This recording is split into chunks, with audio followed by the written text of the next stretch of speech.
Item ಯಾವುದೇ ಇರಲಿ try ಮಾಡಿ ಆಚಿ ಚಿಕನ್ ಮಸಾಲಾ. ನಾಡಿನಾದ್ಯಂತ ಈ ಹೋಳಿ ಹಬ್ಬದ ಸಂಭ್ರಮ ಮನೆ ಮಾಡಿದೆ. ಬಟ್ ರಾಜ್ಯಕ್ಕೆ ಕಂಪೇರ್ ಮಾಡಿದ್ರೆ ಬಾಗಲಕೋಟೆಯ ಹೋಳಿ ಹಬ್ಬ ಸ್ವಲ್ಪ ವಿಶೇಷ ರೀತಿಯಲ್ಲಿ ನೋಡೋದಕ್ಕೆ ಸಿಗುತ್ತೆ. ನೀವು ಇಡೀ ದೇಶದಲ್ಲಿ ಎಲ್ಲಿ ಹೋಳಿ ಹಬ್ಬ ಬಹಳ ವಿಭಿನ್ನವಾಗಿ ಆಚರಣೆ ಮಾಡ್ತಾರೆ ಅಂದ್ರೆ ಒಂದು ಕೋಲ್ಕತ್ತಾ, ಇನ್ನೊಂದು ನಮ್ಮ ರಾಜ್ಯದ ಬಾಗಲಕೋಟೆಯಲ್ಲಿ. ಕಾರಣ 3 ದಿನ ಅದ್ಧೂರಿಯಾಗಿ ಹೋಳಿ ಹಬ್ಬದ ಆಚರಣೆ ಆಗುತ್ತೆ. ಹಾಗಾಗಿ ಯುವತಿ ಮತ್ತು ಯುವಕರು ಕುಣಿದು ಕುಪ್ಪಳಿಸುವ ದೃಶ್ಯಗಳು ನೋಡೋದಕ್ಕೆ ಬಹಳ ಖುಷಿ ಅನಿಸ್ತಾ ಇದೆ. ಈ ಕುರಿತ ಒಂದು ರಿಪೋರ್ಟ್ ಇದೆ, ಬನ್ನಿ ನೋಡ್ಕೊಂಡು ಬರೋಣ. ನಾಡಿನಾದ್ಯಂತ ಬಣ್ಣದ ಹಬ್ಬ ಹೋಳಿ ಹಬ್ಬದ ಸಂಭ್ರಮ ಮನೆ ಮಾಡಿದೆ. ಬಾಗಲಕೋಟೆಯ ಯುವಕ ಯುವತಿಯರು ಚಿಣ್ಣರು ಬಣ್ಣದ ಕುಳಿಯಲ್ಲಿ ಮಿಂದೆದ್ದಿದ್ದಾರೆ. ಹೋಳಿ ಆಟದಲ್ಲಿ ಪರಸ್ಪರ ಬಣ್ಣ ಎರಚಿ ಸಂಭ್ರಮಿಸಿದ್ದಾರೆ.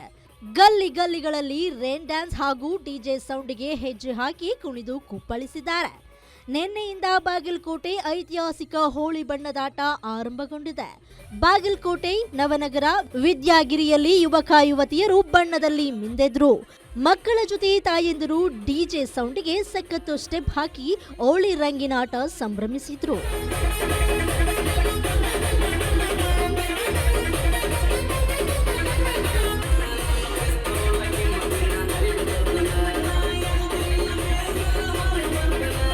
ಏನು ಬಾಗಲಕೋಟೆ ಹೋಳಿ ಹಬ್ಬ ಅಂದ್ರೆ ಅಕ್ಕಪಕ್ಕದ ಜಿಲ್ಲೆಯವರು ಬಂದು ರಂಗಿನಾಟದ ಸಂಭ್ರಮವನ್ನ ಕಣ್ತುಂಬಿಕೊಳ್ಳೋ ಮಟ್ಟಿಗೆ ಪ್ರಸಿದ್ಧಿ ಪಡೆದಿದೆ. ದೇಶದಲ್ಲಿ ಕೋಲ್ಕತ್ತಾ ಬಿಟ್ರೆ ಹೆಚ್ಚು ಬಣ್ಣ ಆಡುವ ನಗರ ಎಂಬ ಹೆಗ್ಗಳಿಕೆ ಬಾಗಲಕೋಟೆ ಹೋಳಿ ಹಬ್ಬಕ್ಕಿದೆ. 2ನೇ ದಿನದ ಬಣ್ಣದ ಕುಳಿಯಲ್ಲಿ ಸಾವಿರಾರು ಜನರು ಭಾಗಿಯಾಗಿ ಬಣ್ಣದಲ್ಲಿ ಮಿಂದೆದ್ರು. ನಗರದ ಬಸವೇಶ್ವರ ವೃತ್ತದಲ್ಲಿ ಬೃಹತ್ ರೇನ್ ಡ್ಯಾನ್ಸ್ ಆಯೋಜನೆ ಮಾಡಲಾಗಿತ್ತು.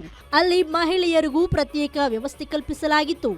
ಮಹಿಳೆಯರು, ಅದರಲ್ಲೂ ಯುವತಿಯರು ಡಿಜೆ ಸದ್ದಿಗೆ ಹುಚ್ಚೆದ್ದು ಕುಣಿದು ಕುಪ್ಪಳಿಸುವ ದೃಶ್ಯ ನೋಡುಗರ ಗಮನ ಸೆಳೆಯಿತು. ವಿಜೃಂಭಣೆಯಿಂದ ಆಚರಿಸಬೇಕಂತ ಎಲ್ಲ ಟೀಮ್ ಕೂಡಿ ಇಲ್ಲಿ ಸೆಲೆಬ್ರೇಷನ್ ಮಾಡ್ತಾ ಇದ್ದೀವಿ. ಮಹಿಳೆಯರಿಗೆಲ್ಲ ಪ್ರತ್ಯೇಕವಾದ ಸ್ಥಾನ ಮಾಡಿದ್ದಾರೆ. ಎಲ್ಲರೂ happy Holi, happy enjoy Holi. Thank you. ಹಾಂ, ಲೇಡೀಸ್ ಎಲ್ಲ ಭಾಳ ಎಂಜಾಯ್ ಮಾಡ್ತಿದ್ದಾರೆ. ಲೇಡೀಸ್ಗೆಲ್ಲ ಸಪ್ರೇಟ್ ಆಗಿ ಇದನ್ನ ಮಾಡಿದ್ದೀವಿ, ಡ್ಯಾನ್ಸ್ ಇದು ಮಾಡೋಕ್ಕೆ. ಆಮೇಲೆ ಸೇಫ್ಟಿ ಇದಿದೆ. ಇಲ್ಲಿ ಚೆನ್ನಾಗಿ ಆಟ ಆಡ್ತಾ ಇದ್ದೀವಿ ಎಲ್ಲರೂ ಸೇರಿ. ಒಟ್ನಲ್ಲಿ ಇಂದು ಕಡೆಯ ದಿನವಾದ್ದರಿಂದ ನಗರದಲ್ಲಿ ಹೋಳಿ ಆಟದ ಸಂಭ್ರಮ ಜೋರಾಗಿದೆ. ಬೆಳಿಗ್ಗೆಯಿಂದಲೇ ಬಣ್ಣಗಳ ಆಟ ಶುರುವಾಗಿ ಮಕ್ಕಳು, ಯುವತಿಯರು, ಮಹಿಳೆಯರು ಪರಸ್ಪರ ಬಣ್ಣ ಎರಚಿ ಸಂಭ್ರಮಿಸಿದ್ರು. Ashok, guarantee news, Bagalkot.